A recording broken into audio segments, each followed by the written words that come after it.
Guys, এই যে দেখো আমার হাতে এইটা কি, এই জিনিসটা কিন্তু অনেক বছর পরে হচ্ছে আমার হাতে।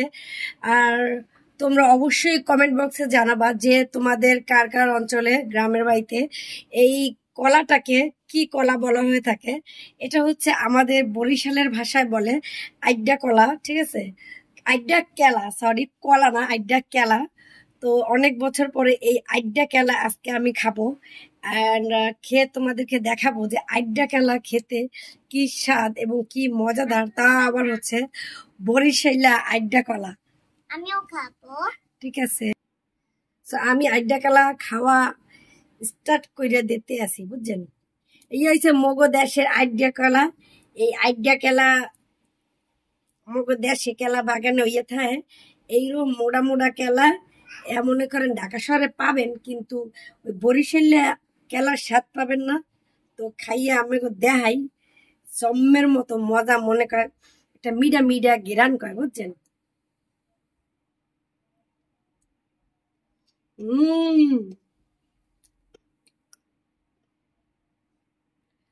খুব মিষ্টি, সত্যি কথা, জম্মের মতো মিডা, বুঝছেন? এই যে খাইয়ে দেখাই, দেখেন আমাকে দেখে খাইতে মন চাইবে। তো যেতে পারবো না কইলাম, কিন্তু লোভ লাগাইতে পারবো। দেখতে দেখতে লোভ লাগান।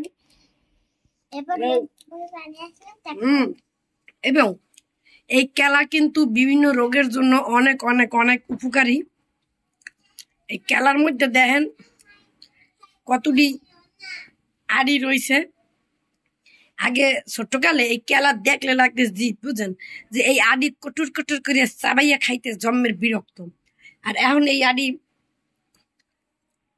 কটর কটর করে চাবাইতে খুব মজা। অনেক কেলা কিন্তু এরকম মিঠা লাগে না, কিন্তু এই আইডিয়া কেলা কিন্তু জন্মের মিডিয়া লাগতে লাগছে।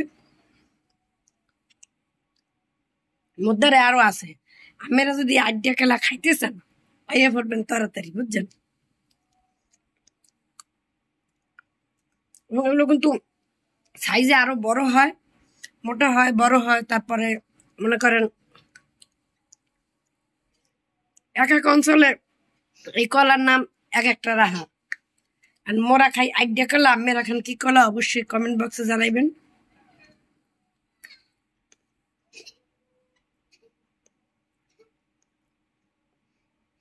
মুই খাইতে থাই, আমেগো খাইতে মন চাইলে অবশ্যই কমেন্ট বক্সে জানাই দিবেন। Bye bye.